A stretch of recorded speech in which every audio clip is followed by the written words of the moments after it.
Good morning, ladies and gentlemen of Ballet International. Today we have a new guest, and the guest is really an important one. She is in France, working in Paris, and she is a real specialist of character dance.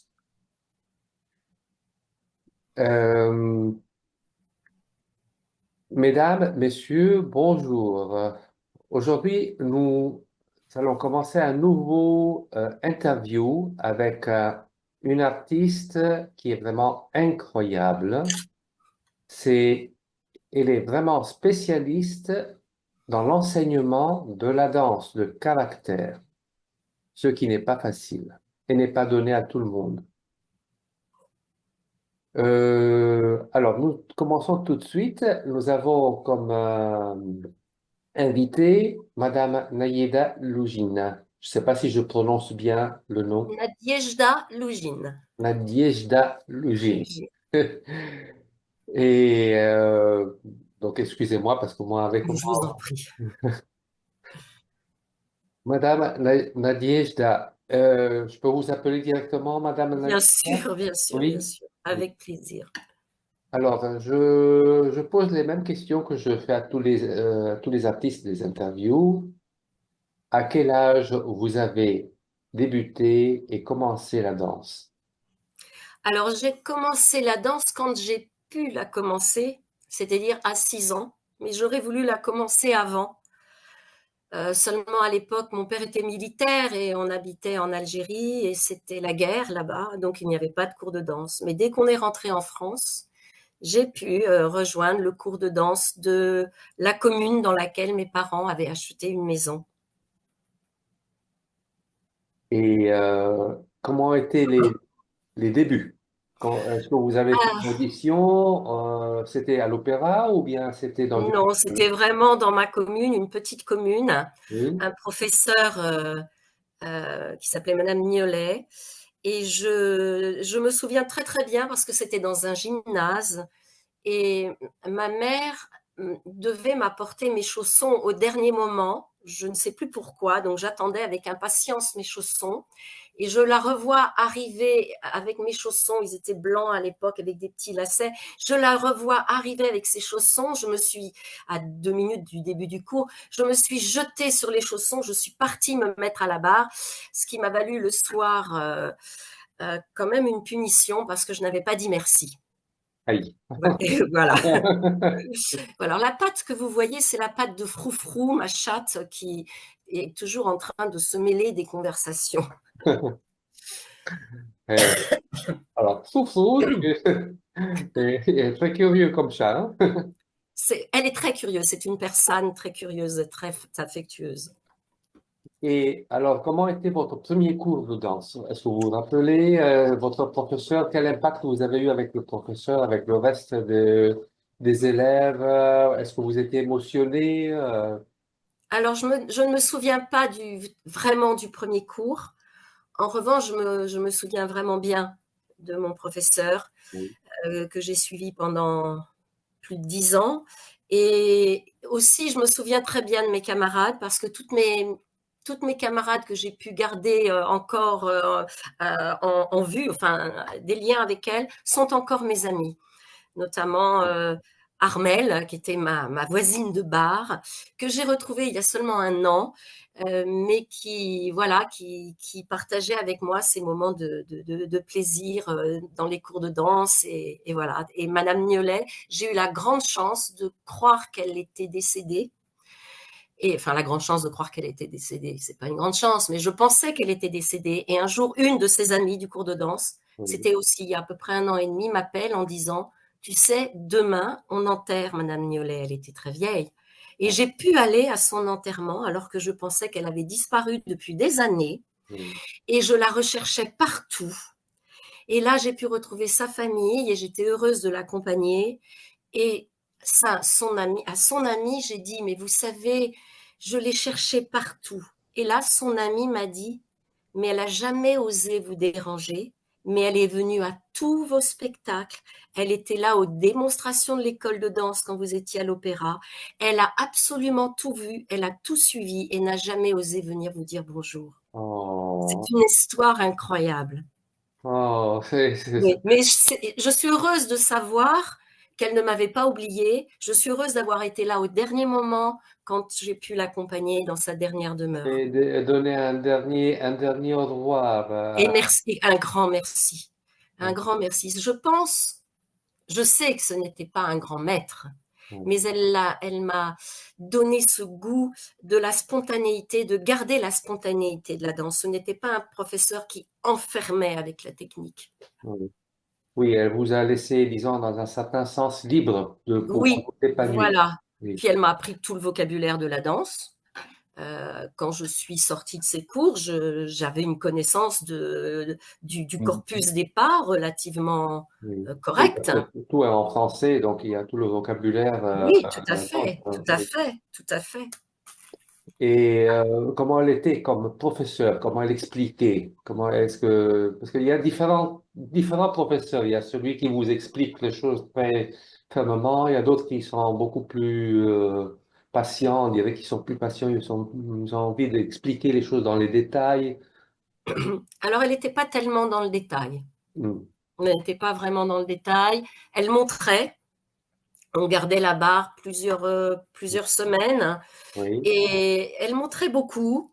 oui, Je n'ai pas souvenir de beaucoup d'explications de sa part. En oui, revanche, les quelques souvenirs que j'ai de certains exercices, je les ai quand même gardés. Par exemple, les séries de frappés oui, sur le coup de pied, je les fais toujours comme elle les faisait, c'est-à-dire flex, oui, pointe, parce que je trouve que c'est une bonne solution pour pousser le talon en avant, oui, pour prendre conscience du bas de jambe. Ça, je l'ai gardé. voilà. Et,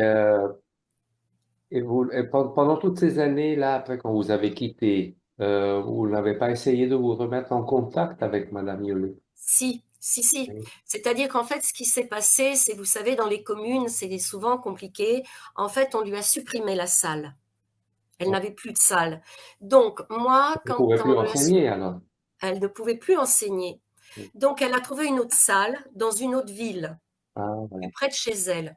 Et moi, à ce moment-là, j'avais commencé à décider que je serais professionnelle, donc j'allais prendre des cours à Paris. Et quand j'ai voulu, et ça s'est un peu télescopé, c'est-à-dire Oui, que à la rentrée, quand j'ai voulu la revoir pour lui dire ce que je faisais, elle n'était plus là. Et là, mes camarades non plus n'étaient plus là. Elles avaient arrêté la danse avant moi, même si ce sont restées des amies, elles ne sont pas devenues professionnelles. Donc, elles avaient arrêté la danse avant moi. oui, Et à l'époque, vous savez, les numéros de téléphone, c'était pas, on n'avait pas des portables. Si on changeait de ville, si on changeait de lieu, on changeait de numéro et on se perdait de vue comme ça. oui. Voilà. Oui, il n'y Donc, avait en pas fait, de mail, il n'y avait pas de il n'y Zoom. avait pas de mail, il n'y avait pas de, les courriers, oui, mais j'avais plus son adresse. Et c'est par chance une de mes amies de ce cours de danse que j'avais retrouvée sur Facebook, qui, elle, comme par hasard, avait rencontré sa fille et qui Wow. savait où elle était.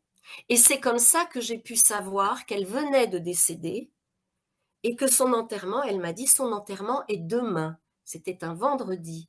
Et je lui ai dit, mais c'est un jour exceptionnel que le vendredi, je sois libre. Le vendredi, non, à l'époque, je n'étais jamais libre. Et je lui ai dit, je viens. Et par chance, les obsèques n'étaient pas très loin de chez moi. Voilà. Et je l'ai J'imagine, retrouvée comme ça. j'imagine quelle émotion vous avez dû avoir d'assister l'enterrement, hein. C'était très, très, très, c'était Émouvant, très, oui, émouvant, surtout qu'il y avait personne, pratiquement. Elle a vu tellement personne d'élèves. On était 17. seulement, hein.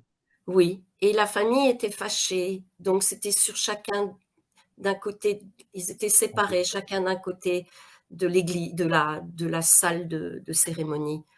Voilà. Oh, ben, je pense que toutes ces élèves, même s'ils n'ont pas assisté à l'enterrement, quand même, Madame Yollet, elle est toujours présente, hein, parce que, Oui, et puis, en fait, ça a un peu réconcilié la famille parce que tout le monde était heureux que je sois là, puisqu'en fait, pour elle, je suis l'élève qui a oui. vraiment fait carrière. Voilà. Et pour un professeur Vous qui est étiez, anonyme, vous êtes l'unique élève qui a continué la carrière professionnelle. voilà, c'est ça. Voilà. Voilà. Donc, après, Madame Miolet, qu'est-ce que vous avez fait? Vous êtes allé à Paris? C'est ça, je n'habitais pas très loin de Paris, hein, j'étais en banlieue. Donc là, je suis allée, j'ai fait croire à mes parents que j'allais à la faculté. Et, et à la faculté, on donnait beaucoup de cours de danse à l'époque. Oui. Donc là, j'y ai rencontré Lucille Rossel, Anne-Marie Constant, qui étaient des professeurs. Je vous prie de m'excuser, je vais tousser. Je suis un petit peu grippée aujourd'hui. Et donc là, j'ai rencontré ces professeurs. Lucille Rossel, elle a enseigné à l'IPAC. Non, oui, peut-être à l'IPAC. Enfin, elle a enseigné avec Monsieur Canova. Et Anne-Marie Constant, elle, qui enseignait à Paris 4, elle suivait les cours de Yves Casati. Et là, de fil en aiguille, je suis allée chez Yves Casati, donc qui enseignait au Centre de danse du Marais, qui a enseigné très tard, jusqu'à il y a quelques années. Mais là, c'était les cours classiques. Je prenais au moins 2 cours par jour en classique. Donc, j'allais aussi aux cours de la fac, qui étaient très bons. Ils étaient gratuits à l'époque, ce qui n'existe plus. Et je prenais au moins 2 cours avec Yves Casati. Je faisais 3 cours de classique. Mais je savais que ce n'était pas ça que je voulais faire vraiment, que j'adorais la danse classique, mais je voulais faire de la danse de caractère. Oui. Alors là, les excuses. Oui. Alors là, je ne sais pas vraiment comment ça s'est passé. C'est quelque chose d'assez étonnant, mais c'est un peu ma vie. J'ai toujours eu des moments, vous voyez, comme celui que je viens vous raconter, où les anges m'envoyaient quelque chose. Oui. J'avais entendu dire que quelqu'un enseignait la danse de caractère à Pleyel. Donc je vais à Pleyel, et c'était Olga Stens. Je cherche dans les couloirs de Pleyel, parce que maintenant les studios n'existent plus, Oui. et j'entends donc de la musique qui n'était pas de la musique classique, mais qui n'était pas non plus de la musique contemporaine. Je me dirige vers le studio 63. C'était Oui. le studio 63. Et là, il y avait d'abord un, une antichambre, on va dire, avec les vestiaires. Et je me cache un peu parce que je ne m'étais pas annoncée. Je Oui. me cache un peu et je verrai toujours Olga Stens faire ça avec sa main, juste ça, avec cette bague que vous voyez là, qui était alors à son petit doigt. Et je vous promets, j'ai eu des étoiles, j'ai vu des étoiles. J'ai dit, mais c'est ça que je cherche, c'est ça que je cherche. Et j'ai suivi Olga Stens jusqu'à sa mort. Je suis toujours maître Casati, qui par grâce est toujours de ce monde pour l'instant. C'est un vieux monsieur, mais il est toujours de ce monde. Et j'ai suivi Olga jusqu'à sa mort et j'ai effectivement hérité aussi. Ses amis proches m'ont offert sa bague, qui était la bague de son père. Voilà. Et j'aurai toujours la fierté de dire qu'Olga Stens était mon maître.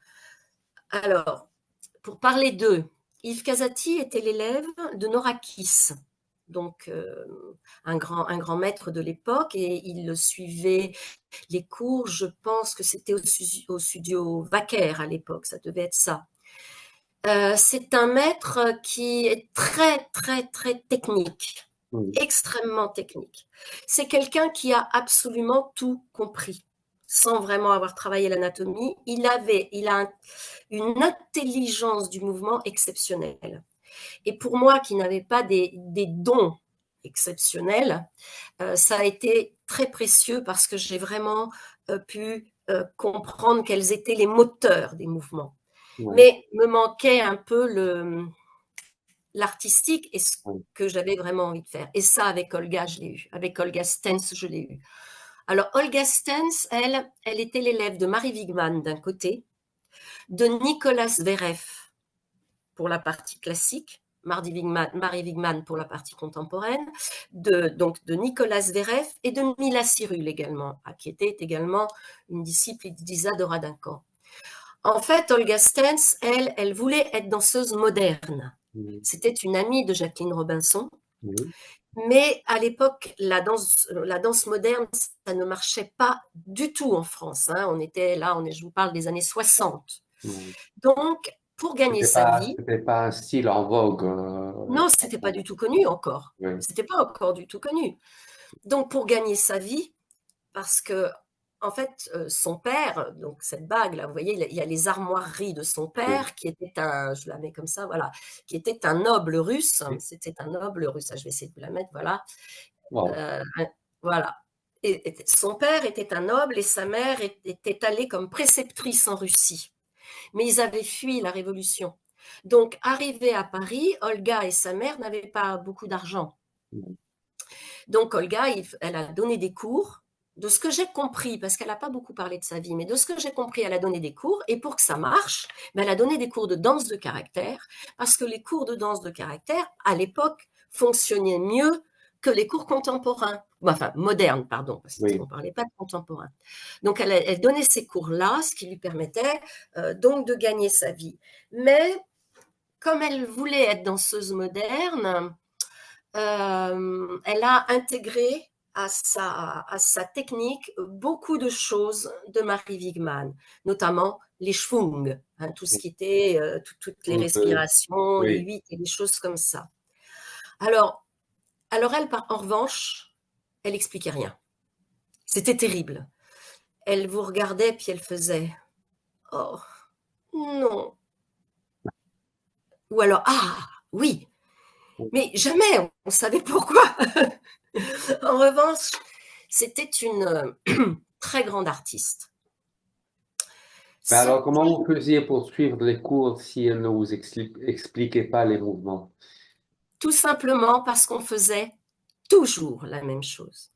Ah, voilà, c'était un Pendant, truc qui se répétait. Oui. voilà, pendant 11 ans, j'ai fait les mêmes barres 3 fois par semaine.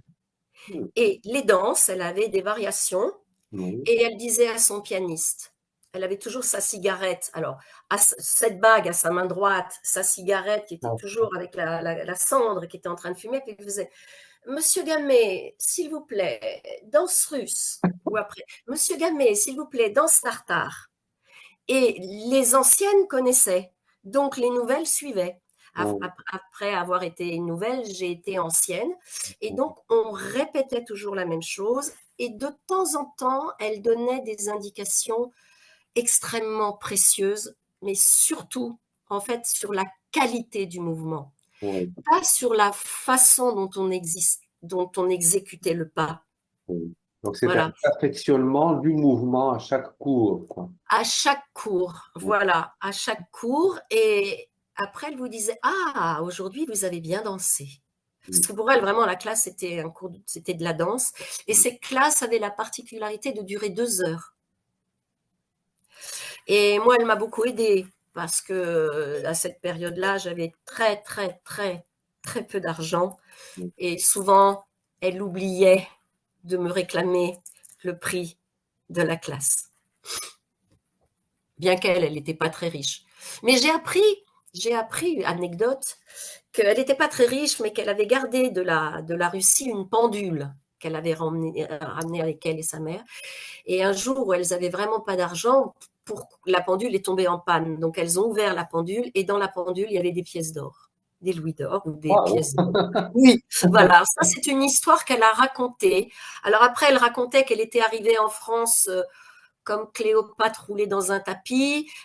J'ai tous ces actes de naissance, j'ai hérité de tout, mais tout est falsifié. Les dates de naissance sont Un petit peu effacé. gribouillées. Donc, quel est le vrai, quel est le faux, je n'en sais rien, mais en tout cas, c'était un être exceptionnel. Vous avez eu une grande chance de travailler avec des artistes comme ça, hein? Et après, ça a continué, oui, après, ça a continué. J'ai eu énormément de chance, énormément de Et chance. alors, est-ce que vous avez jamais étudié en Russie ou dans d'autres Alors voilà, pays? là, Olga a été très en colère parce que je me suis rendu compte que ce que j'apprenais en France, c'était vraiment au niveau de la pensée. Oui, C'était ce que je voulais. oui, C'était ça, cette danse de caractère qui n'était pas une danse de propagande, parce qu'en oui, Russie, c'était ça. oui. Je suis vraiment navrée. Alors, j'ai décidé de partir en Russie et en Ukraine. Donc, je suis d'abord partie en Ukraine à Kiev. Et là, j'ai réussi à être stagiaire au Ballet national d'Ukraine, chez Wirtski. Et j'y suis retournée régulièrement. Puis je suis allée à Lvov aussi travailler avec l'Ukraine. Voilà mon chat qui passe, qui nous fait une petite chorégraphie. Et je suis aussi allée au Ballet donc, national d'Ukraine. Et ensuite, je Et quel suis était également allée à votre, Moscou. Hein. quel était votre impact quand vous avez été en Ukraine? Est-ce que vous avez trouvé une différence de technique, de façon de travailler, de celle que vous aviez en France, ou c'était plus quasiment sur le même plateau? Rien à voir. Rien à voir. Déjà, les répétitions, c'était tous les matins, on commençait à 7h30. Oui. Waouh, c'est Euh, petit, 7h30. Notamment, mon dernier stage après Tchernobyl, je me rappelle, il faisait extrêmement froid. Il y avait un poêle dans le studio. Le studio était en bois, donc d'abord il fallait mettre le bois dans le poêle parce que plus rien ne fonctionnait. À l'époque, il y avait du givre sur les vitres. On arrosait le plancher avec un arrosoir. Le plancher était Et, en bois. et puisque le sol était en bois. Et bon, pourtant, Tchernobyl, c'est pas si loin, mais ça fait quand même quelques années, mais ils étaient encore très pauvres là-bas. Et là, en fait, ce qu'il y avait de similaire avec Olga, c'est qu'il n'expliquait pas. Il disait c'est comme ça, il fallait suivre. Et il y avait, alors, Alors, il vous y avait aviez pas de des pédagogie. difficultés? Est-ce que vous aviez Ah, des difficultés à oui, suivre? oui. Ah bah oui. Ah bah oui, parce que les danseurs étaient. Vous savez, là-bas, tout le monde danse. Oui, Même si vous n'êtes pas danseur, vous avez fait de la danse à l'école maternelle, enfin à la petite école, à la grande école. Dans votre usine, il y a toujours un groupe cours de oui, danse, il y a toujours un cours de musique. Donc tout le monde danse très bien. oui, Donc ceux qui sont professionnels, ils ont vraiment un niveau, mais formidable. oui. Donc il a vraiment fallu que je m'accroche très fort, mais vraiment très fort. Mais Et qu'est-ce que vous là-bas, faisiez? Comment vous réagissiez? Comment réagissaient les professeurs lorsque vous vous trompiez, que vous n'arriviez pas à suivre, ou vous aviez des difficultés? alors avec moi, ils étaient relativement prudents. Mais Oui. avec les autres, ça pouvait être un coup de bâton. Oh là! Ah oui, oui, oui, ça pouvait être non, c'est pas ça. Et c'était des professeurs qui criaient beaucoup. Oui, Et vraiment, ça, c'était quelque chose qui m'a beaucoup frappé, cette façon de crier sur les élèves quand ils y arrivaient pas. oui, Et puis, c'était pas un pianiste, c'était un accordéoniste. oui, Et ce qui a été très difficile pour moi, c'est que nous, en France, on est habitué, le pianiste donne le tempo et on suit le tempo. Mais là-bas, c'est le contraire. C'est le musicien qui suit le danseur. Donc, quand on m'interrogeait pour danser seul, pour faire mes variations, je me rendais pas compte parfois que j'accélérais. Alors, l'accordéoniste accélérait, alors j'accélérais parce que je croyais que c'était moi qui devais accélérer. Voilà, ça, j'ai eu un petit peu de mal à m'habituer. Et surtout, ce que j'apprenais, c'est ce qu'ils appelaient, eux, les narodni tanci, c'est-à-dire oui, les danses qui, pour eux, sont les danses traditionnelles. oui, Mais danse traditionnelle, là-bas, ça ne veut pas dire danse traditionnelle ici. oui. Hein, il y a plusieurs formes. Les Oui. danses de Les danses caractère, traditionnelles, elles sont bien encadrées, elles ont leur pas, leur mouvement. voilà. Les danses populaires aussi, popularni tanci aussi sont très encadrées.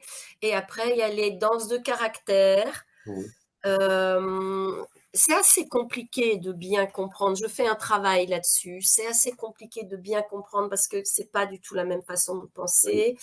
Mais je dirais que pour moi, la danse de caractère, c'est plus Vaganova, c'est-à-dire une danse de caractère qui s'est totalement éloignée du populaire et qui en fait propose une idée d'eux. oui, C'est ce qui est une démarche, hein, oui, voilà. Mais c'est une technique que je n'ai pas, que j'ai un peu travaillé, mais que je n'ai pas souhaité suivre. oui. Et vous n'avez jamais essayé. Alors, en quelle année c'était lorsque vous avez été en Russie et Ukraine? C'était dans les années 80, entre 82 et 92, j'ai dû faire, voilà, j'ai fait les allers-retours. Et ça. Et Mm. puis, quand vous êtes retourné en France, là, alors vous aviez un bagage, les épaules beaucoup plus Euh, beaucoup plus solide. Plus solide, Voilà, beaucoup plus de technique. voilà. Vous êtes entré à l'opéra alors.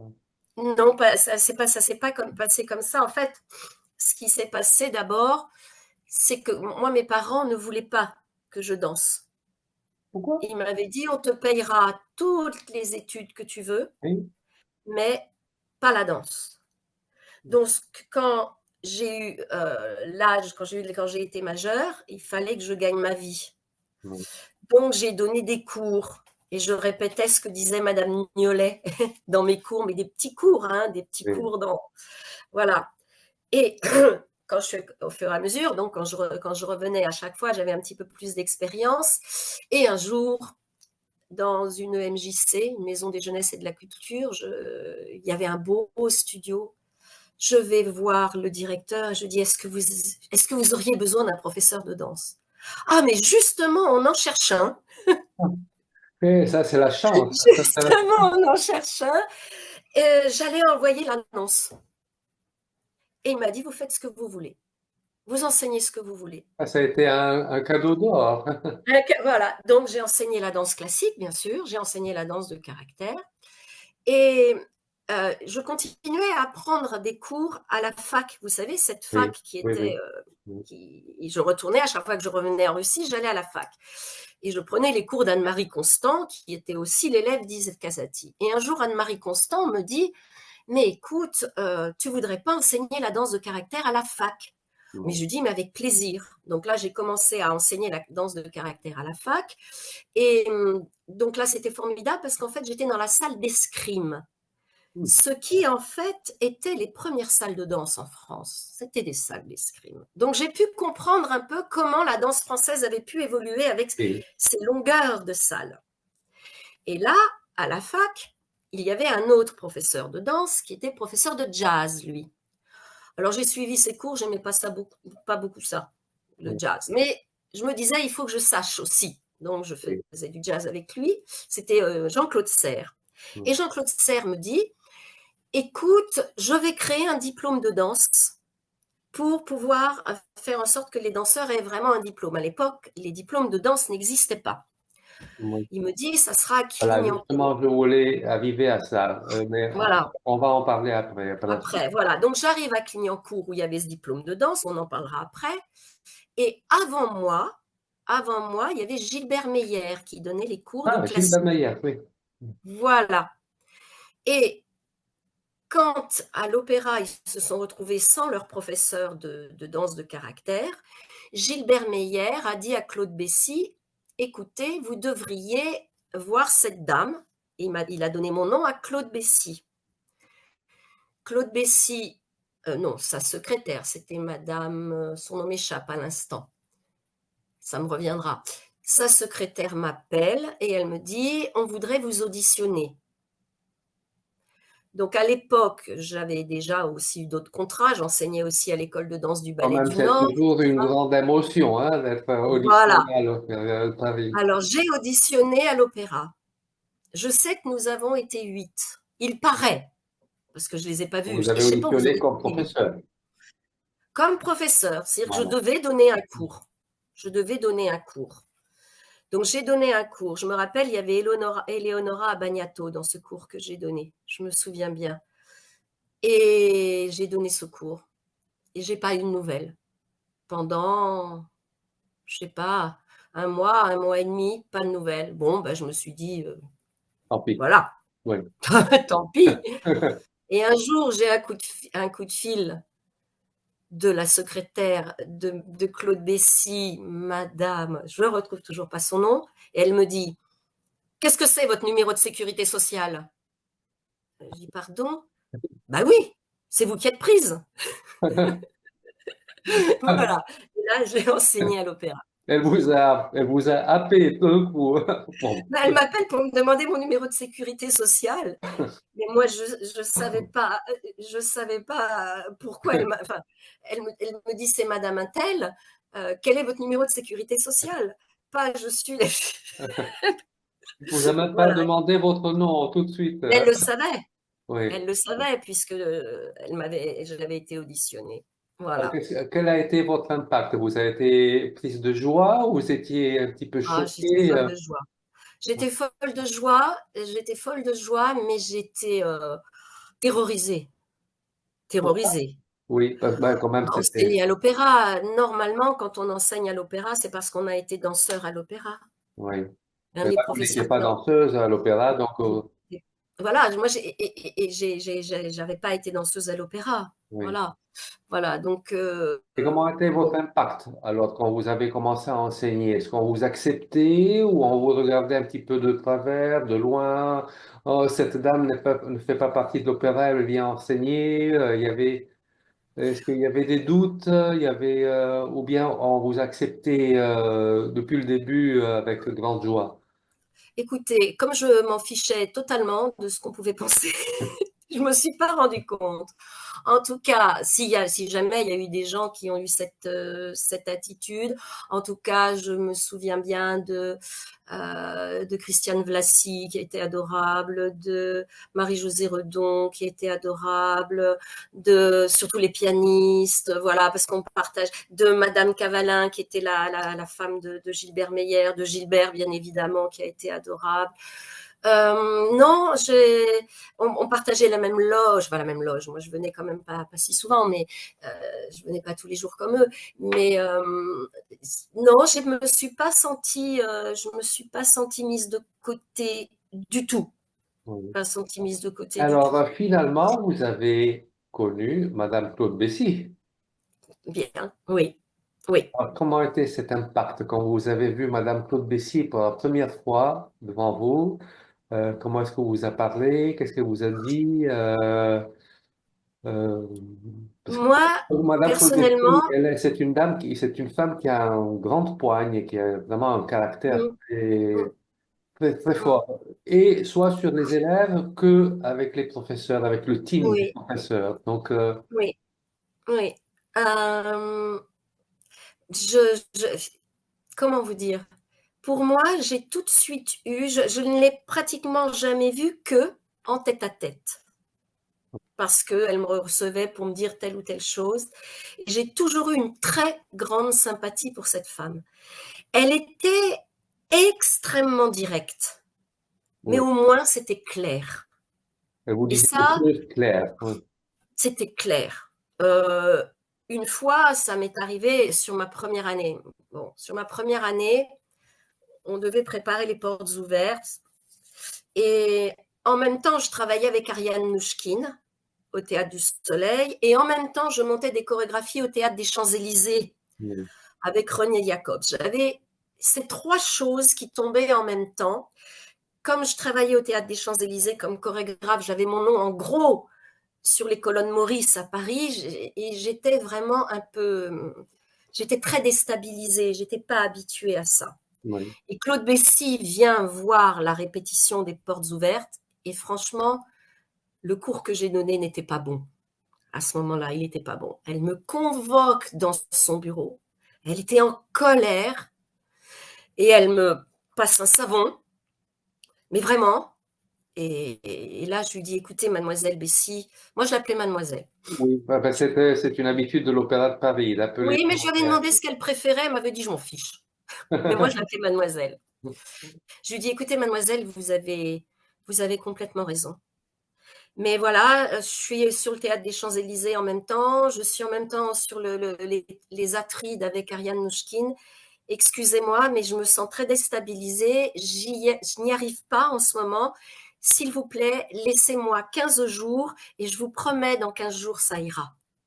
Et voilà, et j'ai pris le temps de réfléchir, j'ai pris le temps de travailler peut-être autrement. Enfin, 15 jours après, effectivement, elle m'a dit, bon, ça va.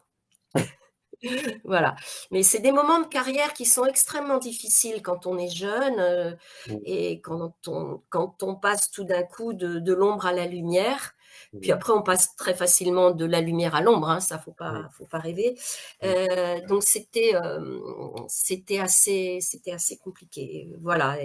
Mais en fait, j'ai beaucoup aimé ce moment avec elle parce que j'ai senti que ce qu'elle me disait était très juste. Elle avait raison. J'avais été pas bonne, j'avais pas donné un bon cours. Elle avait raison, mais elle a été très humaine, Oui. très humaine. Voilà. Et moi, j'ai fait ce qu'il faut. Est-ce Bah voilà, bien sûr, hein, il y a aussi ça. que vous êtes resté en contact avec Madame Bessy? Alors, alors là, c'est une histoire sur laquelle je ne veux pas vraiment m'étendre parce que c'est une histoire un peu étrange, Oui. mais Claude Bessy m'a dit, alors je ne nommerai pas le professeur parce que je ne veux pas faire de, Oui. voilà. Mais Claude Bessy m'a dit, voilà, on voudrait faire un hommage à Irina Gbina, qui était l'ancien professeur. On va engager sa nièce l'année prochaine. Donc, pour cette année, ça ne sera pas vous, le professeur. Ça sera sa nièce. Après, j'ai appris que c'était pas du tout sa nièce. Oui. Et je dis à Mademoiselle Bessy, mais Mademoiselle Bessy, si je n'enseigne plus à l'opéra l'année prochaine, tout le monde va dire que je suis renvoyée parce que je travaille mal. Oui. Alors elle me dit, mais vous vous en fichez. Je lui dis, non, mademoiselle, je ne m'en fiche pas parce que vous êtes Claude Bessy. Moi, je suis que Nadège Dalogine. Oui. Elle m'a dit, bon, très bien, je vais vous faire une lettre. Et j'ai cette lettre. J'ai cette lettre où elle me dit, voilà, nous avons décidé pour cette année d'enseigner mademoiselle, madame Intel, qui va enseigner pour remonter remonter le répertoire de Rina Gbina. Je vous rassure, votre travail n'est nullement en compte. Je peux même vous la procurer, cette lettre. Votre travail n'est nullement en cause. Vous serez toujours la bienvenue à l'école et nous aurons à l'avenir l'occasion de retravailler ensemble. Vous serez toujours la bienvenue. Et elle me dit de vive voix, si jamais une seule personne dit quelque chose de mal, vous m'appelez, Oui. bien sûr. Et elle ne l'a jamais fait. En revanche, après ça, j'ai eu un très grave accident, extrêmement grave. Je me suis retrouvée 2 ans et demi à l'hôpital et j'avais besoin de témoignages de ma carrière avant mon accident. Elle m'a fait une lettre merveilleuse pour les avocats en disant qu'effectivement j'avais été professeure à l'opéra, C'est un qu'elle avait été accident que contente de vous moi. aviez eu pendant le travail ou à l'opéra? Alors oui, c'est un accident de travail dans un conservatoire par conscience professionnelle. J'ai voulu, alors j'avais pas besoin d'y être, mais enfin bon, ça c'est la vie. Oui. J'ai voulu aller épauler mes élèves qui passaient leurs examens de conservatoire et ils ont transporté un piano dans la foule Oui. sans assurer les abords Oui. sur une planche à roulettes folles. Oui. Oui. Et ça faisait des années qu'ils disaient il faut réparer le carrelage du hall, il faut réparer le carrelage du hall. Ils ne l'ont pas fait. La roulette de la planche s'est prise dans un des trous. Oui. Le piano a basculé et j'ai vu le piano basculer sur une de mes petites élèves. Voilà. Donc j'ai juste eu le temps d'attraper mon élève, elle avait 7 ans et demi, de la jeter contre un mur, mais du coup c'est moi qui ai pris le piano sur le pied. Oh là là. Voilà. Donc j'ai été très gravement blessée, mais euh, pareil, bon, je dis pas que c'est une chance, mais ça a permis d'autres réflexions et Ah, mais d'autres vous avez choses sur sauvé le une travail. élève. Vous avez sauvé une élève. Oui, voilà, j'ai sauvé une élève et mon pied, je devais être amputée. Finalement, j'ai pas été amputée. J'ai rencontré des chirurgiens exceptionnels. Je suis reconstruite. Si je ne le dis pas, personne ne le sait. Et par contre, ça a arrêté ma carrière scénique parce que je dansais aussi encore à l'époque, mais ça n'a pas arrêté ma carrière de chorégraphe. Ça n'a pas arrêté ma carrière de professeur parce que j'ai eu la chance, quand j'ai pu remarcher et me rééduquer, que strictement personne ne m'ait laissé tomber. Personne. Tous ceux qui m'avaient donné des stages m'ont redonné des stages. Tous ceux qui, au centre de danse du Marais, ils avaient réservé mes studios de cours privés pour que je puisse reprendre. Voilà, j'ai eu cette énorme chance. Cette énorme chance. C'est-à-dire, après cette grande blessure et cet accident que vous avez eu, ça a été un passe-partout pour ouvrir toutes les portes artistiques. Non, non, elles étaient ouvertes avant. Oui, oui, mais disons, les personnes vous ont compris tout l'effort que vous Oui, mettiez. oui, oui, oui, oui. Ah oui, ah Voilà, oui, oui, oui, oui. oui, oui. Oui, oui, vous savez, j'avais décidé pour d'autres raisons dont on ne parlera pas là, parce qu'enfant, j'avais eu aussi un autre très grave accident dont on ne parlera pas, mais quand j'étais enfant, j'avais décidé que j'aurais des amis exceptionnels. Je m'étais juré, moi, j'aurais des amis exceptionnels. Et j'ai ça. Et j'ai ça. C'est important. Donc, comme j'ai toujours fait attention aux gens avec lesquels je travaille, parce que c'est très important, la qualité humaine, les relations avec les gens, euh,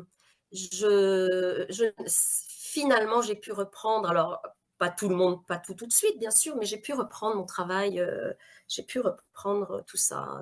Voilà. Vous avez sélectionné les personnes, vous avez fait un choix Oui, de qui fréquenter et de qui avoir oui, autour oui, de vous. C'est oui, ça qui est si cool.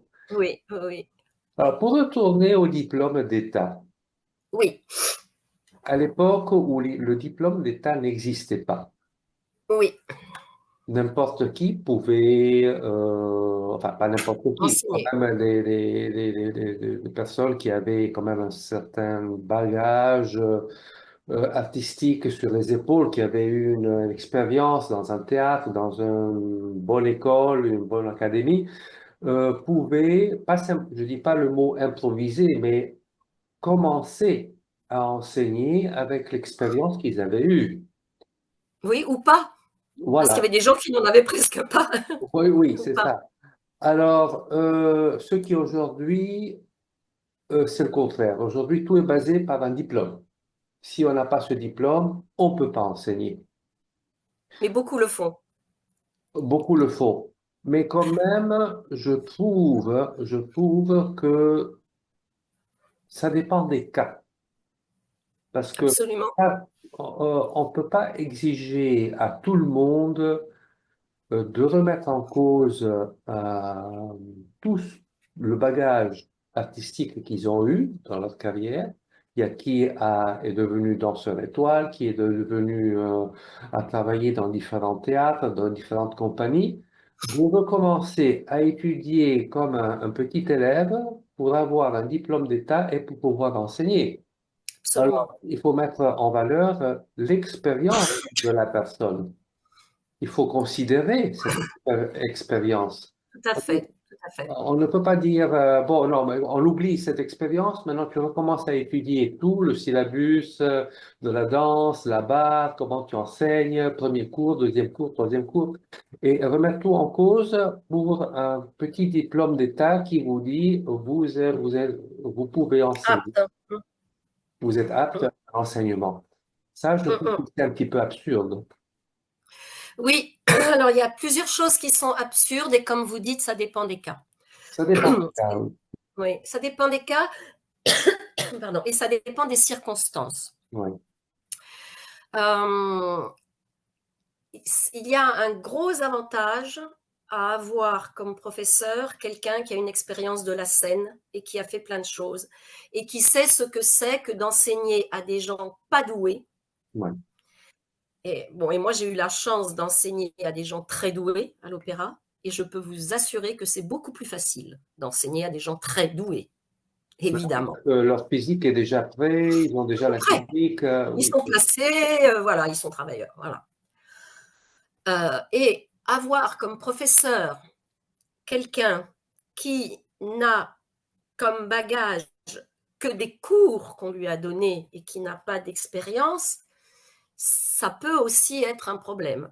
ouais, Euh, alors, la problématique, c'est que maintenant, on a beaucoup de gens qui se sont mis dans cette filière d'enseigner, enfin, de passer le diplôme de danse, en tout cas le DE, le diplôme d'État. En tout cas, c'est comme ça en France. Mais il y a de moins en moins de travail, mm, surtout pour les classiques. Donc on a avec ce diplôme d'État presque parfois, et on se demande si c'est pas une fabrique à chômeurs. ouais, Et on a d'un autre côté des gens qui voudraient enseigner et qui n'ont pas encore tous les diplômes. mm, Alors, pour ce qui est mon cas, moi j'ai eu beaucoup de chance Parce que quand le diplôme de danse est arrivé, après ce fameux diplôme de danse de la Sorbonne qui n'existe plus, que j'ai été la première à avoir avec 2 ou 3 camarades, et après ce diplôme a été supprimé. Moi, j'ai eu de la chance à ce moment-là parce qu'ils disaient, bah, effectivement, on ne peut pas demander aux gens qui enseignent de repasser un diplôme. Donc, ils ont étudié nos dossiers et on a eu le droit d'enseigner, soit par expérience, alors expérience confirmée, notoriété particulière, et en prouvant, enfin, il y avait différentes cases, et en prouvant qu'on enseignait au moins depuis 3 ans. Oui, Donc moi, comme mes parents voulaient pas que je danse et qu'il fallait que je gagne ma vie, enfin que je gagne ma vie, ils me donnaient à manger, hein, j'avais une maison, mais ils voulaient pas me payer ses études. À 16 ans, j'ai commencé à donner des cours, oui, et notamment un peu enfin, dans cette fameuse NJC assez tôt, ce qui fait que j'avais des fiches de paye et oui, je n'ai pas eu à passer ce diplôme. oui, Par contre, je me suis rendu compte que l'anatomie, c'était vraiment très important. Donc, j'ai fait de l'anatomie, je me suis perfectionnée personnellement en musique, en enfin, ce qu'on appelait kinésiologie, donc en analyse fonctionnelle du mouvement dansé. Et je pense qu'il y a pas mal de gens comme moi qui ont fait ça. oui, Mais je pense que finalement, cette expérience était fondamentale pour finalement comprendre ce qu'on apprend. Parce que je ne sais pas si les très jeunes qui se dirigent vers le diplôme de danse comprennent vraiment l'enjeu oui. de ce que c'est que d'être professeur de danse. Voilà, je suis tout Que à ce fait soit d'accord dans, avec vous. voilà, que ça soit dans une petite ville, peu importe, hein, Oui, on a des corps qui nous sont confiés. oui, Et on a des âmes qui nous sont confiées. voilà. C'est-à-dire qu'on a des petits, comme je dis parfois, des petits canards noirs, tordus, qui sont du mal, qui ont un corps difficile, mais ils ont le droit de danser. Il faut arriver à les faire danser. Et il Oui, ne faut pas les mettre dans une forme rigide. oui, Cependant, il faut quand même leur apprendre des cadres. oui, Voilà. oui. Mm. Je suis tout à fait d'accord avec vous. Puis un jour, on en parlera. Je veux pas raconter mon histoire parce que sinon je vais bloquer l'interview, mais un jour on en parlera. Avec grand plaisir. Ça Avec fait grand grand plaisir. plaisir d'échanger aussi des points de vue et tout ça parce que nous sommes très similaires sur beaucoup de points de vue, hein. Sur un parcours. Oui. Et alors, j'ai vu que vous avez fait une très belle chorégraphie sur YouTube, hein. Le loup gris, Ah, et qui se rapproche un petit peu à l'histoire de Baba Yaga. mm. Voilà. Est-ce que vous pouvez, parce que je suis sûr que les personnes vont suivre votre interview, pas tout le monde sait qui est Baba Yaga. Et pas tout le monde connaît cette histoire, le vrai aspect de cette femme qui s'appelle Baba Yaga. Est-ce que vous pouvez en fait, bref nous expliquer qui est Baba Yaga et de quel pays elle provient? Parce que je sais qu'elle provient du pays de l'Europe de l'Est, mais c'est une légende, il y a un petit peu de vérité, il y a un petit peu il faut pas que les enfants aient peur de Baba Yaga, mais quand même, c'est bien de connaître, hein. Oh, Baba Yaga. Alors, d'abord, le loup gris, c'est pas le nom de la chorégraphie. Oui, La geste du loup gris, c'est le nom de mon association. oui, Une geste, c'est une épopée, c'est un vieux mot français qui oui, veut dire épopée. oui, Le loup gris, c'est un animal des contes russes qui a la particularité d'être polymorphe. oui, Et on le retrouve dans les contes de Baba Yaga, qui notamment ont été conservés par Afanassiev. Alors, Baba Yaga, c'est une sorcière qui vit sur pattes. Alors, on traduit en français sur pattes de poule, mais non, c'est sur pattes de poulet.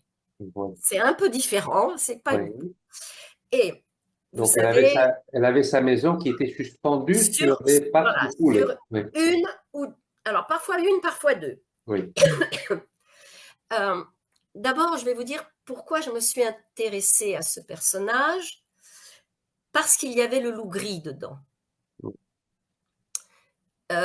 Pourquoi je me suis intéressée au loup, ça nous amènerait trop loin. Mais le loup gris, le loup des steppes, est un animal qui a rapport avec ma vie et ce premier accident dont je ne parle pas. Avant d'avoir cette compagnie, La Geste du Loup Gris, pendant 21 ans, j'ai chorégraphié sur les tziganes. Donc, j'ai chorégraphié sur quelque chose qui nomadisait. Hein, oui. voilà. Donc, quand j'ai créé ma seconde compagnie, j'ai voulu un petit peu quitter ce thème des tziganes parce qu'au bout de 21 ans, j'avais créé cette compagnie, j'avais 26 ans. Donc, au bout de 21 ans, à 45 ans, à 46 ans, enfin à 47 ans, enfin, bon, je commençais à en avoir un petit peu, pas assez. Non, j'en ai pas assez, mais je sentais que C'était trop répétitif. c'était répétitif. Oui, Et ce loup gris qui est polymorphe, qui est oui, justement un personnage qui change d'aspect, pour moi, c'est vraiment l'artiste. oui, L'artiste, il doit changer d'aspect. Donc, je suis allée vers ces contes de Baba Yaga. Alors, dans les contes de Baba Yaga, donc Baba Yaga, elle est dans sa patte de poulet. oui, Elle est, elle rencontre tous les matins le cavalier blanc, le cavalier noir et le cavalier rouge. Enfin, tous les matins, je veux dire tous les jours. Le cavalier blanc, c'est celui du jour. Le cavalier rouge, c'est celui du coucher du soleil. Le cavalier noir, c'est celui de la nuit.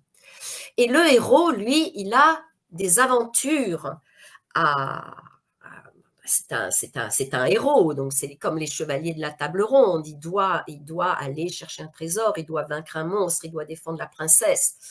Et il doit passer par des étapes initiatiques. Donc en fait, c'est ça, Baba Yaga. C'est-à-dire qu'elle est sur sa patte de poulet, comme ça, elle est du côté des vivants. Comme par hasard, le héros arrive, il rentre dans la maison de Baba Yaga, il ne sait pas qu'il est chez Baba Yaga. La Baba Yaga, tac, tac, fait tourner sa maison et l'amène dans le monde des ténèbres, le monde des morts, l'autre monde, le monde qu'on ne connaît pas, le monde dont on a peur. Et quand il est dans la maison de Baba Yaga, il passe énormément d'étapes initiatiques. Elle dit qu'elle va le manger, elle dit qu'elle va le brûler. Et il arrive à s'échapper de la maison de Baba Yaga. Et quand il a besoin d'aide, s'il a besoin que tout d'un coup, il y ait une armée qui vienne se dresser entre lui et les ennemis, il appelle le loup gris. Donc le loup gris arrive, et à ce moment-là, le loup gris, par exemple, se transforme en lance, et il va bloquer le passage et sauver le héros. Ou alors le héros dit, oh là là, il faut absolument que je sauve la princesse. Alors le loup gris se transforme en tapis volant et il emmène le héros vers la princesse et il sauve la princesse. Ou alors, oh mais c'est pas possible, le loup gris, il faut que la princesse soit coiffée. Alors le loup gris se transforme en peigne d'or. Et après, évidemment, le héros doit repasser par la maison de la Baba Yaga pour revenir dans notre monde. Voilà. Et je trouve que tous ces contes que l'on peut décliner, comme vous voyez, là je l'ai décliné, ça c'est pas forcément oui, un conte qui existe, mais qui est ancré comme nos contes. Hein. Nous, on a les contes de Perrault, hein, oui. les contes de Grimm. Donc Baba Yaga, chez nous, elle correspond en France à la fée Carabosse un peu. Hein. Voilà, c'est ce Oui. genre de fée, comme ça. J'ai acheté le livre de Baba Yaga sur Amazon. Alors il y en a beaucoup, Oui, mais moi je conseille toujours les contes d'Afanassieff. le conte de la femme. Les contes d'Afanassieff. C'est les contes d'Afanassieff qui décryptent tous ces contes-là. Mais est-ce que vous pensez si un jour de créer une chorégraphie, un ballet sur tout ce que vous m'avez raconté, Alors qui donc je l'ai un petit fait, j'ai peu... fait Baba Yaga. Ah, vous l'avez Voilà, déjà fait. voilà, j'ai fait Baba Yaga époque 1, puis j'ai fait Baba Yaga époque 2. Et après, avec la geste du loup gris, j'ai créé un autre ballet qui s'appelle L'Aigle de Vaspurakan, qui parle de la guerre, Oui, qui parle de la guerre en Arménie notamment. Mais oui, je pense, mais comment voulez-vous créer quand vous n'avez plus de studio, quand c'est devenu une fortune, quand maintenant les charges sociales font qu'on ne peut plus engager les danseurs, bien sûr, ils vont travailler gratuitement, mais ils vont pas, il faut bien qu'ils vivent. Il n'y a plus de subventions. La danse de caractère est considérée comme has-been, alors que c'est les fondements de la danse classique, alors que c'est le théâtre même de nos danseurs, si nos danseurs faisaient plus de danse de caractère, il y aurait quand même plus de travail sur l'émotion, sur l'interprétation, tout ça n'existe plus. Donc, comment voulez-vous faire quand vous vous battez à les mains nues? On se bat les mains nues. Ou alors vous êtes dans la mouvance, et dans la bonne mouvance, dans une certaine mouvance. Bien sûr, je ne dis pas que tout le monde est dans la mouvance et que tout le monde ne mérite pas d'être connu. Hein, c'est pas ça que je dis. Mais il y a tout un pan créatif de la danse qui ne peut plus vivre actuellement. Ça, je comprends parce que c'est un petit peu comme en Italie aussi. En Italie, en Grèce, au Toute Japon, l'Europe, toute l'Europe, tout le monde entier a le même problème. voilà, on a ce problème-là. Oui. Mais est-ce que vous pensez que si on continue avec tous ces problèmes que nous avons maintenant là dans le monde de la danse, Hum. ça risque d'étouffer la danse classique? Oui, absolument. Absolument. Il n'y a Absolument. pas un moyen, il n'y a pas un moyen d'en sortir de cette situation? Est-ce que c'est relié à la politique ou c'est relié à une mauvaise gestion? C'est relié à quoi? C'est toute cette cause, c'est la source du problème. Comment résoudre la source de ce problème? Alors, si je connaissais la source, évidemment, j'aurais le début de la solution. Oui, Je pense que c'est lié à la politique. Je pense que c'est lié au déclin de la culture. Je pense que c'est lié à des mauvais choix. Je pense que c'est lié à nos édiles, nos politiques qui sont, je suis désolée, pas cultivés. Ce n'est pas vrai. C'est pas ça la culture. Hein. Enfin, alors, après, attention, hein, là, je parle de généralité. Hein, il y a des gens oui, oui. exceptionnels, on est bien d'accord. Hein. Oui. C'est lié à tout ça. C'est lié alors, je me demande si on n'est pas vraiment comme sur une perte de spiritualité effectivement dans notre époque et que ça va revenir. Mais vous voyez, il y a de moins en moins de professeurs de danse classique, de plus en plus de gens qui en cherchent, de plus en plus de gens qui demandent la danse classique. Mais par exemple, et ça, je suis contente de pouvoir parler avec vous parce que je pense que vous pouvez être une partie de la solution, à l'UNESCO notamment. La pizza, c'est extraordinaire, mais reconnu au patrimoine mondial. Oui, Ouais. Le flamenco, oui. oui. Le canal du Midi, la danse classique, Non. pardon, pardon. Mais c'est un patrimoine mondial auquel il ne faut pas toucher. Je ne dis pas, quand je dis qu'il ne faut pas toucher, je ne dis pas qu'il ne faut pas le faire évoluer. Je ne dis pas qu'il ne faut pas s'interroger sur son contenu, mais nous avons un contenu, nous avons un trésor et nous avons le devoir de le maintenir. Oui, je suis Nous ne tout le à fait faisons pas. d'accord avec vous. Je suis tout à fait d'accord. Et nous ne le faisons pas. Est-ce que Donc par moi, hasard, est-ce que par hein, hasard vous êtes membre du Conseil international de la danse? je le fus, Hmm. je le fus. Je le fus et je n'ai pas réussi à construire quelque chose. Oui. Donc, j'ai un peu laissé tomber. J'étais venue en Grèce pour enseigner et j'avais rencontré votre président à un moment. Et puis, Professeur j'avais Alpis aussi, Vartis. voilà, j'avais aussi à l'époque où c'était Monsieur Norodom, maintenant l'actuel roi du Cambodge qui était président. On avait essayé de faire des choses.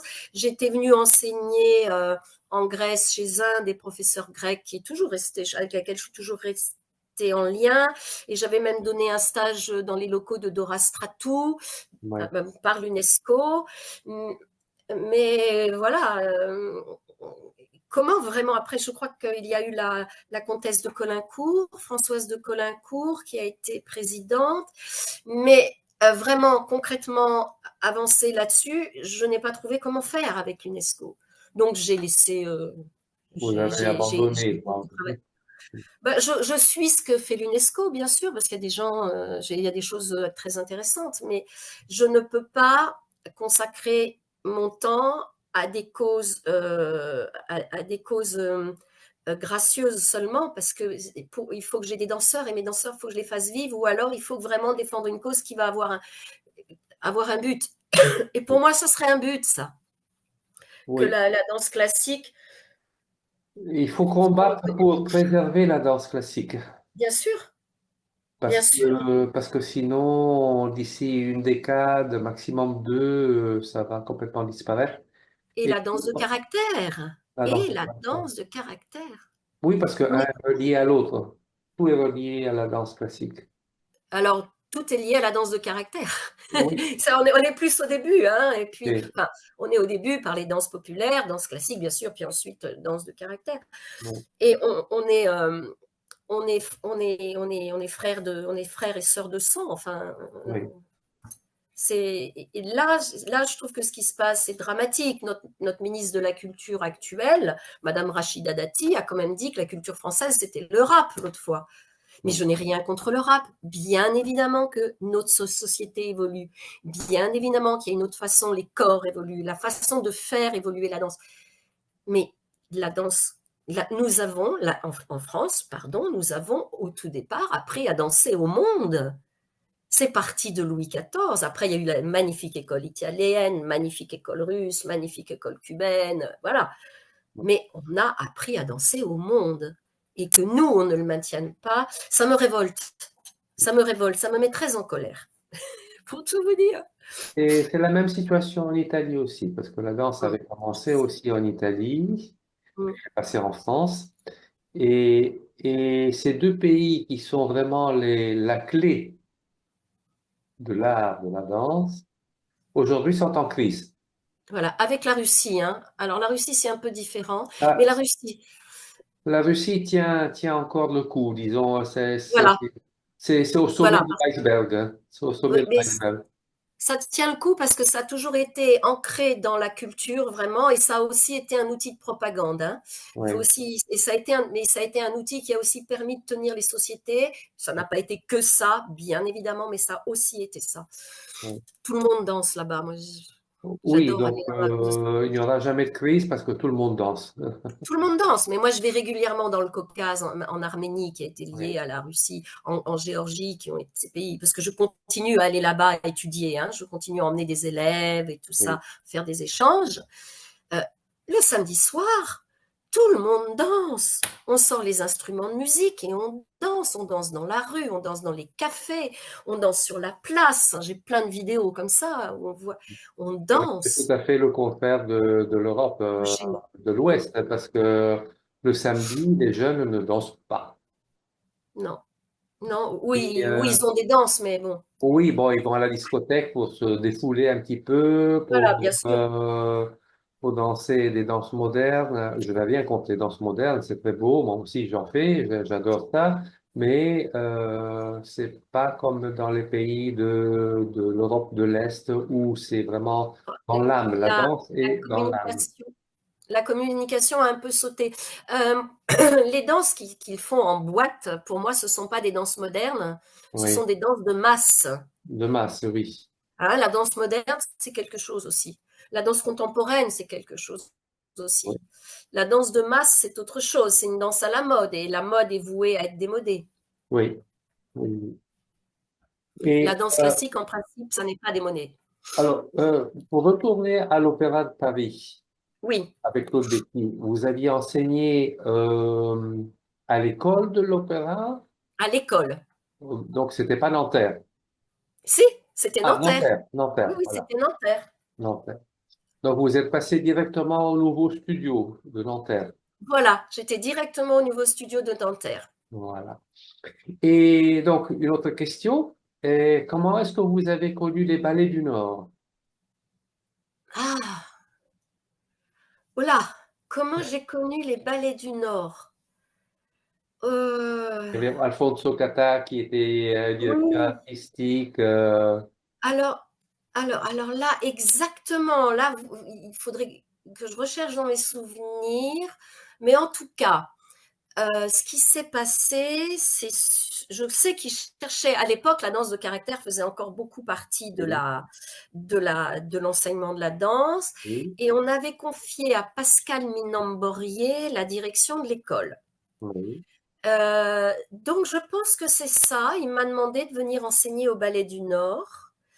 Et à l'époque, il n'y avait pas le TGV, hein. Je me rappelle, je faisais 6 heures de train, puis je dormais sur place, ou 4 heures de train, non, moins, c'était quand même moins. 4 heures de train, je dormais sur place, je dormais à la piscine, qui est maintenant un musée. Non, je dormais à la piscine, je dis n'importe quoi. J'allais à la piscine, je dormais sur la place de l'hôtel de ville. Maintenant, la piscine où j'allais en attendant le cours du mercredi soir, parce que je donnais cours mardi soir et mercredi. Donc, j'allais à la piscine le mercredi matin. Et maintenant, c'est un musée. Et j'enseignais là-bas, donc sous Alfonso Cata, sous le directeur qui a suivi et sous l'autre directeur qui a suivi aussi. Et après, ils ont changé leur façon de faire. La danse de caractère est devenue moins Vous intéressante. avez, vous Voilà. avez connu les quelques danseurs de Du ballet la du bonne Nord, oui. époque, oui, de Ballet du Nord, comme Madame, Mademoiselle Floriane Blitz, Floriane, euh, Sylvie Mandoulet, oui, et puis euh, Margaret Torini, je ne sais pas si vous l'avez connue. Henri. Oui, ben, Donc, c'était toute une équipe, une toute équipe. cette bande-là, je les ai connus. Oui, oui, oui. Oui. Je les ai connus. Euh, Alfonso Cata, j'aimais beaucoup cet homme. Il y avait. C'était un Comment il homme s'appelait? incroyable, hein. Oui, oh, il était formidable. Et il y avait un Polonais. Comment il s'appelait le Polonais? Ah, ça, je ne me rappelle Il y avait un pas. Polonais Oui, je savais qu'il y avait un Polonais, mais je ne me rappelle pas le nom. qui avait une sœur qui était le frère de quelqu'un de très connu, une danseuse très connue. Oui, voilà. Oui, j'ai beaucoup aimé cette époque. Maintenant, la compagnie du Ballet du Nord a été supprimée, elle a été fermée ou elle Alors, continue? je suis restée très en contact avec les ballets du Nord parce que je suis devenue, en allant enseigner là-bas, très très amie avec Georgina Ramos Hernandez, qui a enseigné des années là-bas. C'est Oui. ma sœur, Georgina, c'est ma sœur. Et donc, mais elle est partie à la retraite là. Je sais qu'il y a encore des cours, mais j'ai l'impression que la compagnie est supprimée. Hmm.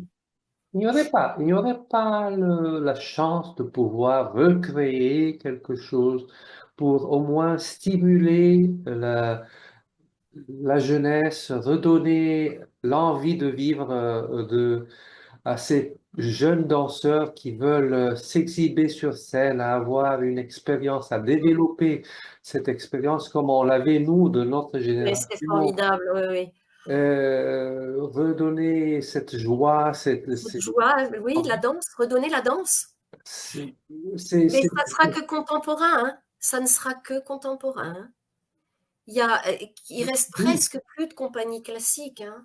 Non, mais moi je dis pas de faire une compagnie, de créer une compagnie purement classique, le Lac des Cygnes Oui, toujours et tout ça. Non, oui, mais bah, bien sûr, le faire aussi, mais mélanger bien un sûr. répertoire. Moi je vois qu'il y a de nouvelles compagnies qui font un Oui, on petit a, peu de tout.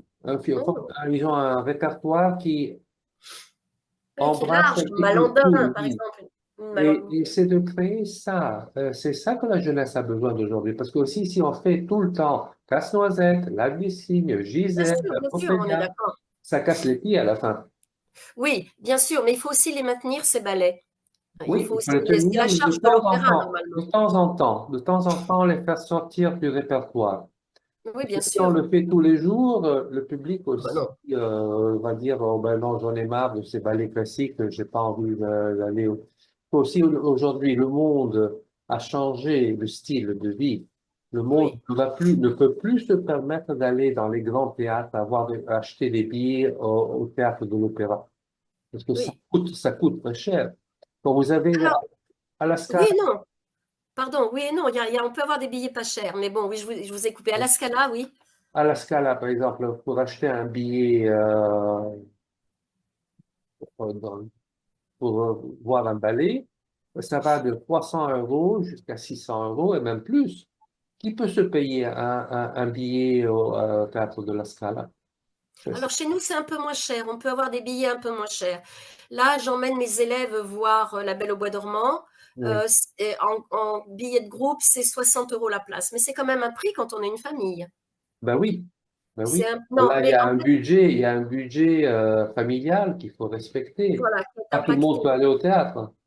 Tout à fait. Alors, il y a je pense qu'on pourrait continuer à donner ces ballets-là parce que les gens les demandent. Et nous, en France, c'est très triste parce que ce sont les ballets, les compagnies étrangères qui viennent les donner chez nous. Ouais. Mais si les théâtres programmaient plus de danse. Voilà. Et la danse n'est plus programmée, très peu programmée. Il y a peu de théâtres. On a Chaillot, on a le théâtre de la ville, on a le Châtelet, et on a l'opéra. Mais bon, encore d'autres. C'est le théâtre des Champs-Élysées. Mais on n'en a pas assez. Le théâtre du Rond-Point, moi, je ne vois pas que le théâtre du Rond-Point programme de la danse et il pourrait en programmer. Alors, peut-être que je suis pas au courant de tout, mais et quand c'est programmé, c'est du contemporain. Donc, si on avait plus de théâtre, on pourrait avoir une programmation plus éclectique. Ouais. C'est ça, en fait. C'est ça. C'est pas effectivement toujours programmé Casse-Noisette, mais quand avez-vous vu Fleur de Pierre? Quand avez-vous vu Spartacus? Quand avez-vous vu La fille du pharaon? Ça, c'est des grands ballets qu'on programme plus.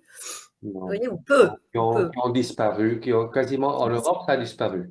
En Italie, Voilà. ça n'existe pas, par exemple. Voilà, nous on l'a eu un peu grâce à Pierre Lacotte, on a eu un peu certains ballets disparus qui ont été remis à l'honneur.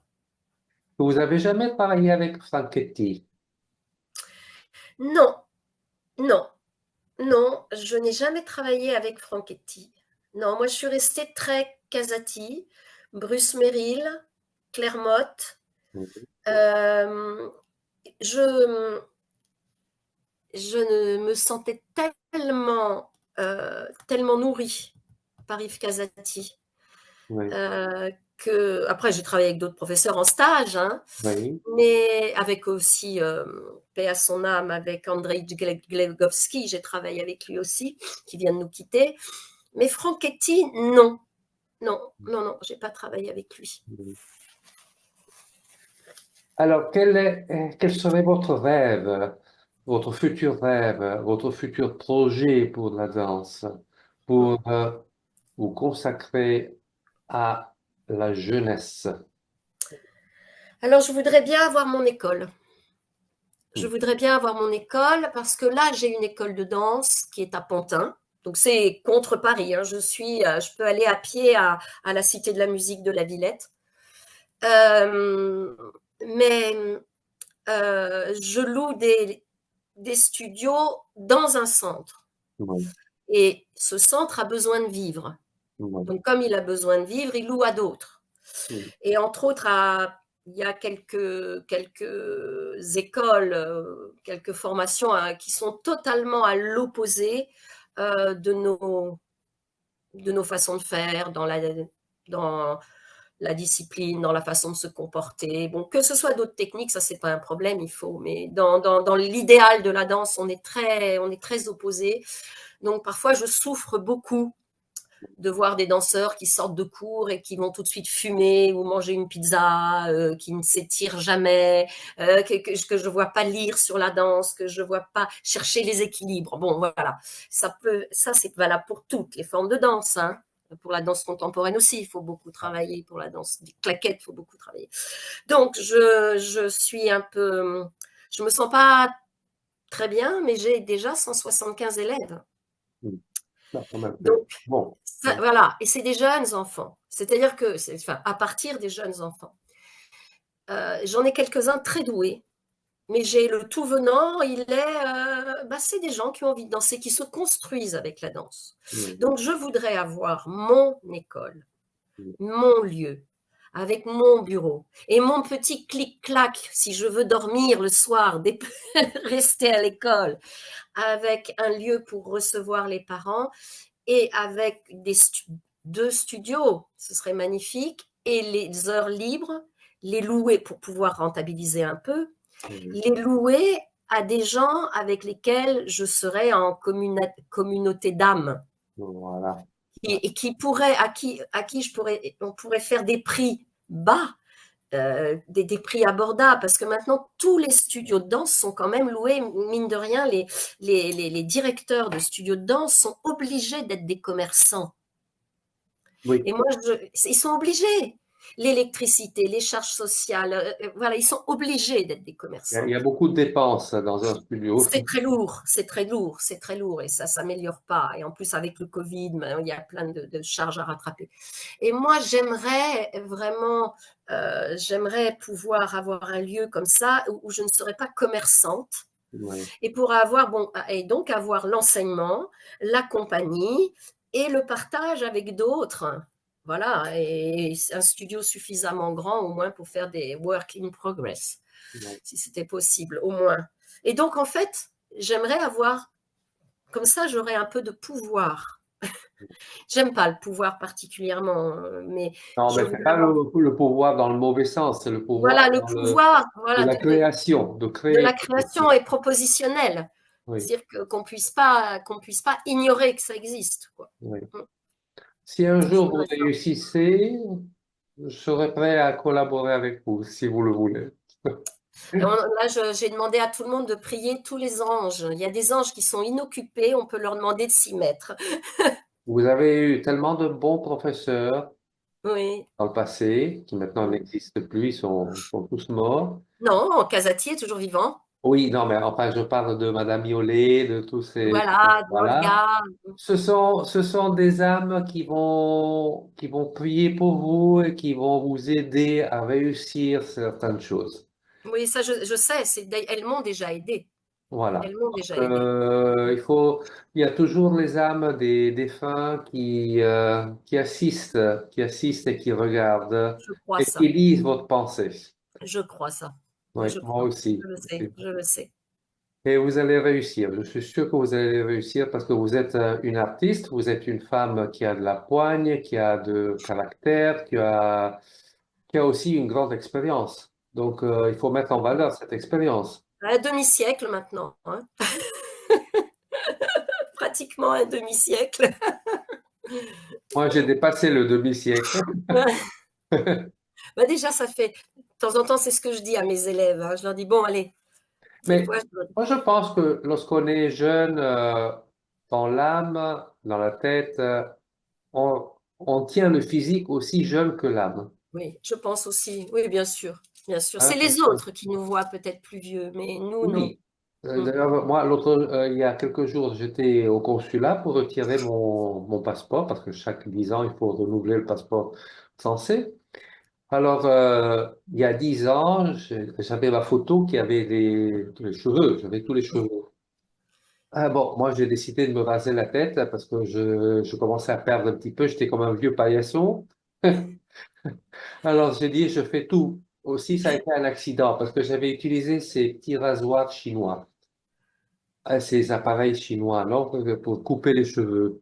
Alors, un beau jour, il y a le petit réglage numéro 1, 2, 3, 4, 5, 6. C'est une roue qui tourne en plastique.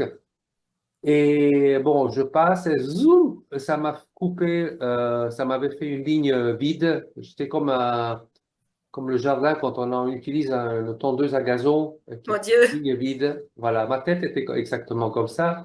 Mais je pouvais pas marcher dans la rue avec une partie avec les cheveux et l'autre partie qui était vide. Donc, ça a été Alors, radical. j'ai tout coupé. D'ailleurs, mes collègues ne m'ont pas reconnu. Et bon, j'ai adopté ce système-là. Alors, quand j'ai été retirer mon passeport, j'ai donné mon vieux passeport et j'avais le nouveau passeport dans la main. J'ai dit à l'employé du consulat, je lui ai dit, Madame, mais vous ne trouvez pas que je ressemble un petit peu à Frankenstein?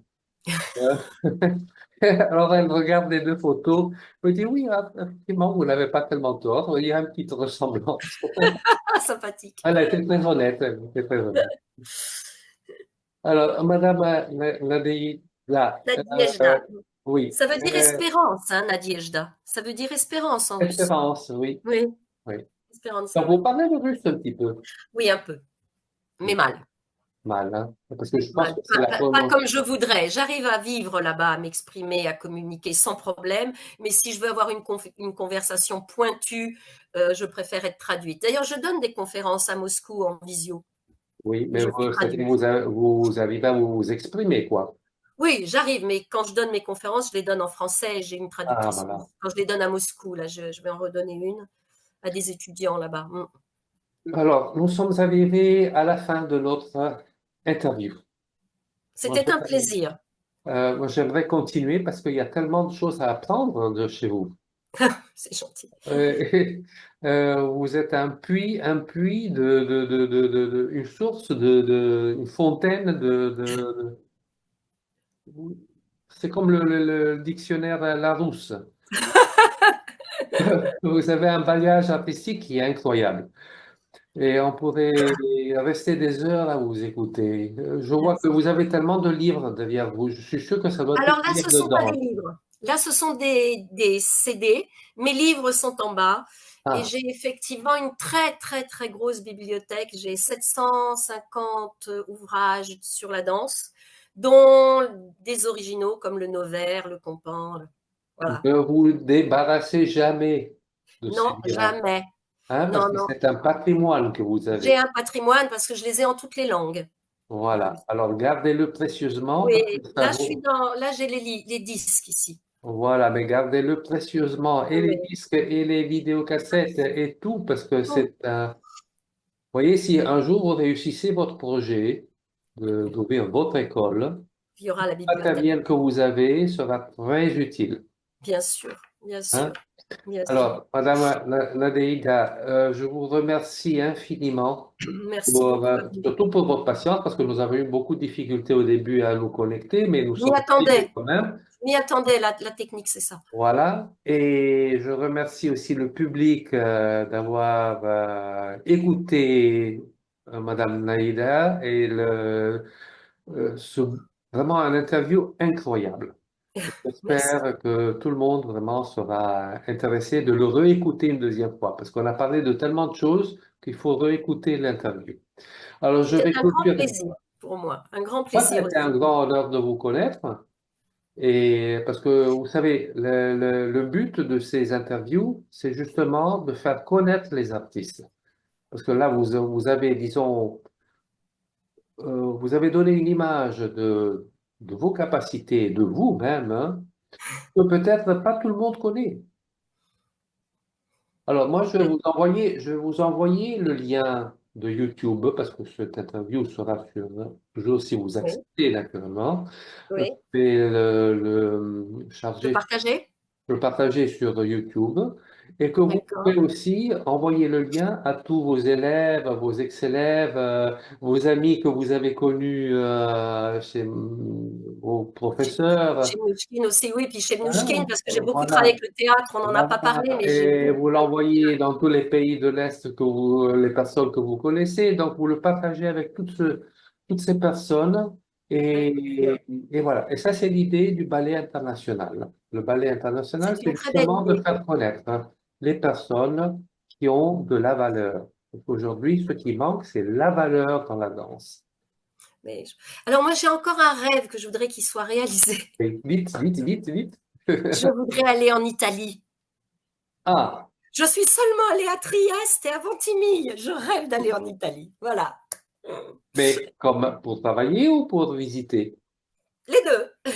J'ai pas eu l'occasion d'aller en Italie. C'est curieux ça quand même. J'arrive pas à trouver le moment. Voilà.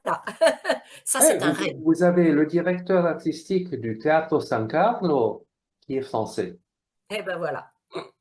et qui s'appelle Stéphane Je trouverai. Fournial. Non, mais il faudrait que c'est Et- pas compliqué de prendre un billet. Mais c'est vrai que Mm. j'adorerais visiter l'Italie. Je suis sûre que je me sentirais comme chez moi. Oh, ben, l'Italie, c'est tout à fait un autre style que la France. Hein.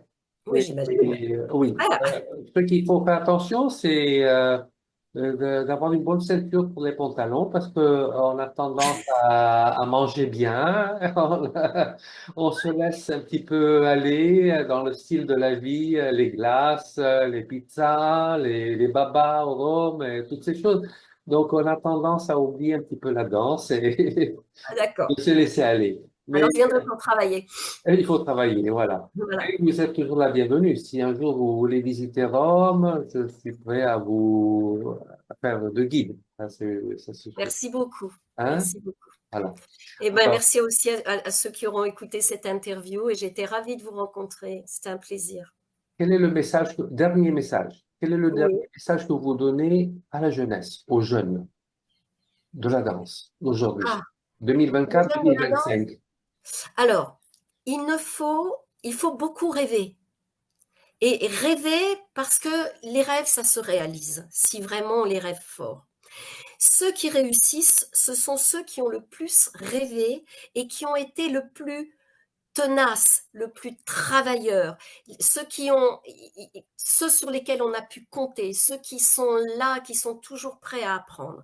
Si on est prêt à apprendre, si on rêve beaucoup et si on travaille, et si on soigne euh, son entourage, sa vie, les anges, ceux qui sont autour de vous, ça ne peut que marcher. Mais travailler et y croire. Développer cette énergie qui nous entoure. Oui, voilà, développer ça. Ça marche, ça marche, ça fonctionne. Il faut accepter qu'en fait la vie, ce soit une barque qui de temps en temps cogne un peu sur la rive et reparte et qu'il y ait des cascades et qu'il y ait à un moment il n'y ait plus d'eau. Enfin, moi je vois ça un peu comme une voilà comme une barque sur un ruisseau parfois un peu agité, mais il faut vraiment y croire. Il faut vraiment y croire et travailler. Travailler beaucoup, beaucoup. Beaucoup. Et dans la joie. Et dans la joie. Travailler dans la joie. C'est une grâce que d'avoir un corps qui fonctionne. Oui, le jour où on se sent pas de travailler, vaut mieux dire, bon, aujourd'hui, je fais mon cours, mais je ne donne pas le plein, mais je fais quand même mon Même cours. mon cours. Je suis Voilà. quand même là. On peut compter sur moi. Oui, c'est important. Alors, je vous remercie. Je vous remercie. Vraiment, c'était un interview qui était incroyablement beau. Merci. Hein? Merci. Et je vous Merci. remercie surtout pour votre patience. Oh, mais non, pas de problème. Alors, je vais clôturer maintenant en anglais, comme ça on termine. Et puis on reste en ligne, comme ça on échange quelques petites choses. Ladies and gentlemen, you have been watching in French language. I hope to be able to put the subtitle in English. A beautiful interview of Mrs. Nadeida Lugin, and she's a really exceptional artist. And so I wish to thank her, and I wish to thank you for watching this interview of today. So until the next one, everybody is welcome to follow a YouTube channel, Ballet International. Thank you again. Au revoir. Voilà.